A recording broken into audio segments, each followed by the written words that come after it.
കണ്ടകശനിയും കോടീശ്വരനും. ശ്രീകാന്ത്ജി, കണ്ടകശനി എന്ന് പറയുന്നത് എല്ലാവരും പേടിപ്പിക്കുന്ന ഒരു സമയമാണ്. കണ്ടകശനി കൊണ്ടേ പോകൂ, ഇങ്ങനെ ഒരുപാട് എന്താ പറയുക, മലയാളി വേഡിങ്സ് നമ്മുടെ മനസ്സിനകത്തുണ്ട്, നമ്മുടെ സബ് കോൺഷ്യസ് മൈൻഡിൽ ഓൾറെഡി അതുണ്ട്. തീർച്ചയായിട്ടും. അപ്പോൾ കണ്ടകശനി ഉള്ളവർക്ക് ചില ലഗ്നങ്ങൾ വന്നാൽ, ചില ഗ്രഹങ്ങളിൽ, അതായത് ചില അവരുടെ ഗ്രഹസ്ഥിതി നോക്കുന്ന സമയത്ത് പാണ്ഡിത്യമുള്ള ജ്യോതിഷന്മാർക്ക് അറിയാൻ പറ്റും ഇദ്ദേഹത്തിന് കോടീശ്വര യോഗമുണ്ടോ, അല്ലെങ്കിൽ ഇന്ന യോഗങ്ങളുണ്ടോ, ഒന്ന് വിശദീകരിക്കാമോ? തീർച്ചയായിട്ടും. കണ്ടകശനി ഈ കേട്ടപാടെ ആൾക്കാർക്ക് ഭയം കൊടുക്കുന്ന ഒരു സംഭവമാണ്. രണ്ടാമത്തത് ഏഴാണ്ട ശനിയാണ്. അതിലേക്ക് ഞാനിപ്പോൾ കയറുന്നില്ല. എന്താണ് കണ്ടകശനി?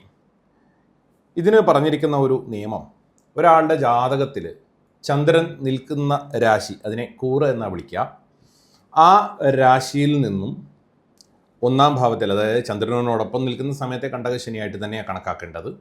അതൊരു വിധത്തിൽ ഏഴാണ്ട ശനിയുടെ കാലഘട്ടവുമായി ബന്ധപ്പെട്ടാണ്. എന്നാൽ രണ്ടാമത് നാലാം ഭാവത്തിൽ, അതായത് ചന്ദ്രൻ നിൽക്കുന്ന രാശിയിൽ നിന്നും നാലാം ഭാവത്തിലും ഏഴാം ഭാവത്തിലും അതുപോലെ 10ാമത്തെ രാശിയിലും ഈ 10ാമത്തെ ഭാവത്തിലും ശനി ഗോചര കാലഘട്ടങ്ങളിൽ സഞ്ചരിക്കുമ്പോൾ ഉണ്ടാകുന്നതാണ് കണ്ടകശനി എന്ന് പറയുന്ന അനുഭവം.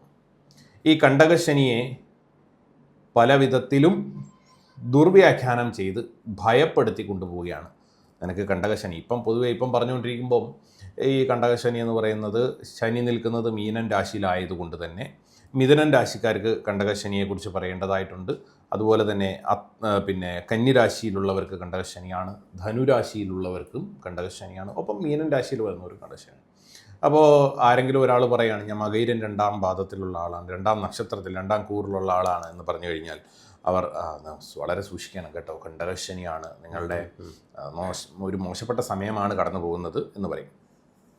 നോക്കൂ, ഈ മിഥുനൻ രാശിയിൽ വരുന്ന എല്ലാവർക്കും ഒരേപോലെ അങ്ങനെയാണ് എങ്കിൽ മകയിരം, അതുപോലെ തന്നെ തിരുവാതിര, പുണർതം, മുക്കാല്, ഇത്രയും നക്ഷത്രക്കാർക്കും മകയിരമരയും തിരുവാതിരയും പുണർതം മുക്കാലുമായ എല്ലാ വ്യക്തികൾക്കും കണ്ടകശനി തന്നെയാണ്. ഈ എല്ലാ വ്യക്തികളും ദുരിതത്തിലാണോ? അല്ല, മറിച്ച് ഈ സമയത്ത് അതിസമ്പന്നരാകുന്നവർ ഉണ്ട്. അതെങ്ങനെയാണ്? അപ്പം അവനവൻ്റെ ജാതകത്തിലേക്ക് ഒന്ന് പരിശോധന നടത്തേണ്ടതായിട്ട് വരും. ജാതകത്തിൽ പരിശോധിക്കപ്പെടുമ്പോൾ ഈ ശനി നല്ലവനാക്കി കൊണ്ടുപോകുന്നത് വളരെ കുറച്ച് പേര് മാത്രമാണ്. ശനിക്ക് ഒരു ഗ്രഹത്തിനും, ശനിക്കെന്ന് മാത്രമല്ല ഒരു ഗ്രഹത്തിനും നല്ലത് മാത്രം ചെയ്യാമെന്നോ മോശം മാത്രം ചെയ്യാമെന്നോ ഒരു സ്വഭാവമില്ല. ഒന്ന് ആലോചിച്ച് നോക്കൂ, നമ്മളെല്ലാം വ്യക്തികളല്ലേ. ഒരു പക്ഷെങ്കിൽ എനിക്ക് ഈ ഒരു മീഡിയ ഇപ്പം കാണുന്നിരിക്കുന്ന നല്ല വകഭേദത്തിനപ്പുറത്ത്, അല്ലെ എൻ്റെ നല്ലൊരു ചിന്താവിഷയങ്ങൾക്കപ്പുറത്ത് എന്നെ ഉൾക്കൊള്ളാൻ പറ്റാത്തവർ അപ്പുറത്തുണ്ടാവും. അപ്പോൾ അത് അവർക്ക് എനിക്ക് മോശവശമായിട്ട് കണക്കാക്കേണ്ടി വരും. ഇതേപോലെ എല്ലാ ഗ്രഹങ്ങളും നല്ലതും ചെയ്യും മോശവും ചെയ്യും. തീർച്ചയായിട്ടും ശനിയും അങ്ങനെ തന്നെ ചെയ്യാം.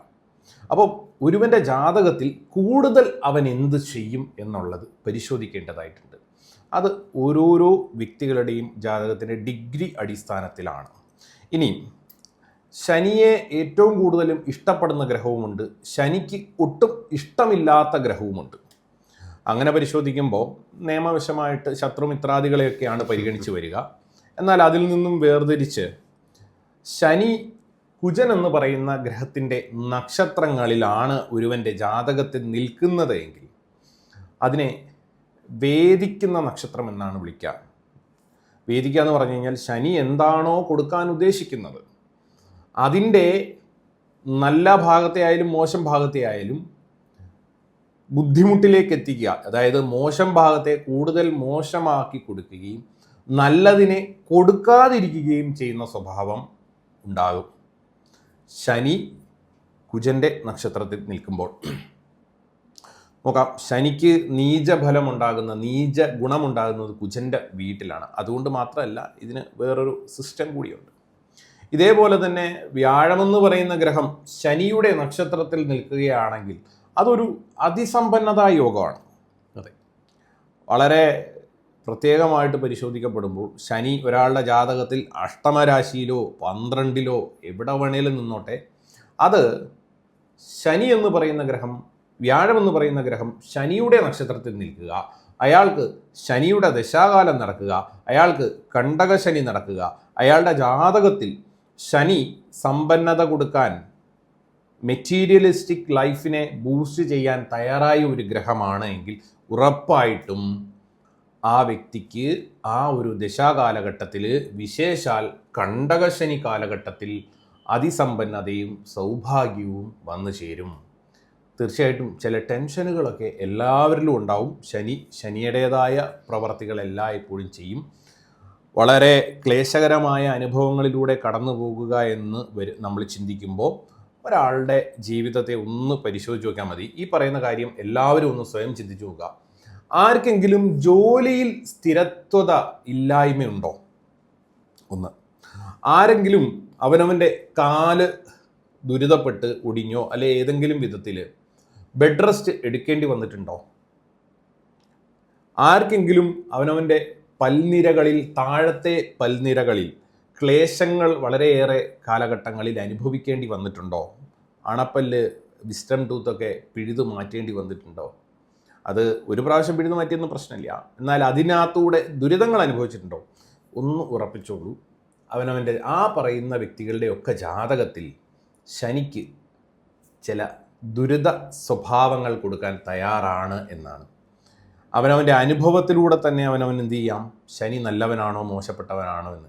ജോലി ഉറയ്ക്കുന്നില്ലയോ, സ്ഥിരമാകുന്നില്ലയോ? ഇപ്പോൾ 18 വയസ്സ് കഴിഞ്ഞ് അല്ലെങ്കിൽ 20-ാമത്തെ വയസ്സിൽ ഒരാൾ ജോലി ചെയ്യാൻ തുടങ്ങിയിട്ട് എനിക്ക് ഇതുവരെ ജോലി ഉറച്ചിട്ടില്ല എന്ന് പറയുന്നതിനകത്ത് ശനിക്ക് പ്രാധാന്യം കൊടുത്ത് കളയരുത്. നേരെ മറിച്ച് ഒരു 30 വയസ്സൊക്കെ ആയിട്ടും ജോലിയിൽ സ്ഥിരത്വം വരുന്നില്ല, ഒരിടത്തു നിന്നും മറ്റൊരിടത്തേക്ക് മാറേണ്ടി വരുന്നു, എടുക്കുന്ന പണിക്കുള്ള മൂല്യം ലഭിക്കുന്നില്ല, ഇതൊക്കെ ശമ്പളം ലഭിക്കാതെ പോകുന്നത്, ഇതൊക്കെ ശനിക്ക് മോശാവസ്ഥകൾ ആ ജാതകത്തിലുണ്ട് എന്ന് മനസ്സിലാക്കുക. അങ്ങനെയുള്ളവർ ശനിക്ക് വേണ്ട മനോഹരമായ പ്രായശ്ചിത്തങ്ങൾ നമ്മൾ പ്രായോഗികമായിട്ട് ഉപയോഗിക്കാൻ പറ്റുന്ന പ്രായശ്ചിത്തങ്ങൾ ഉപയോഗിക്കുക. 2, ഇപ്പം നടന്നുകൊണ്ടിരിക്കുന്ന കാലഘട്ടത്തിൽ കണ്ടകശനി എന്ന് പറയുന്നു. ഇവിടെ നോക്കൂ, ഇടവം ലഗ്നക്കാരനായിട്ടുള്ള വ്യക്തിക്ക് 11ലേക്ക് ശനി വന്നു. അതിനു മുമ്പ് അത് കണ്ടകശനിയായിട്ട് നിന്നിരുന്ന സമയമായിരുന്നു. അവർക്ക്, ഇടവൻ രാശിക്കാർക്ക് ഇപ്പോൾ പൊതുവെ ശനിഫലം നോക്കുകയാണെങ്കിൽ വളരെ നല്ലത് എന്ന് പറയപ്പെടുന്നുള്ളതാണ്. ആ ജാതകത്തിലുള്ളവർക്ക് ശനി മോശപ്പെട്ടവനാണ്. ഡിഗ്രിയുടെ അടിസ്ഥാനത്തിൽ ഏതെങ്കിലും വിധത്തിൽ മുമ്പേ പറഞ്ഞ പോലെ ശനി അനിഷ്ടഭാവങ്ങളിലൊന്നും നിൽക്കുന്നില്ലെങ്കിലും പോലും കുജൻ്റെ നക്ഷത്രത്തിൽ നിൽക്കുന്നുണ്ടോ? ആ ശനിയും കുജനും മോശാനുഭവങ്ങൾ കൊടുക്കാൻ തയ്യാറായിട്ടുള്ളതാണോ? തീർച്ചയായിട്ടും മരണം ഉൾപ്പെടെയുള്ള ദുഃഖ ദുരിതങ്ങൾ അവരിലേക്ക് വന്നു ചേരാനുള്ള കാലഘട്ടമായിരിക്കും. അത് കണ്ടകശനി അല്ലെങ്കിൽ പോലും.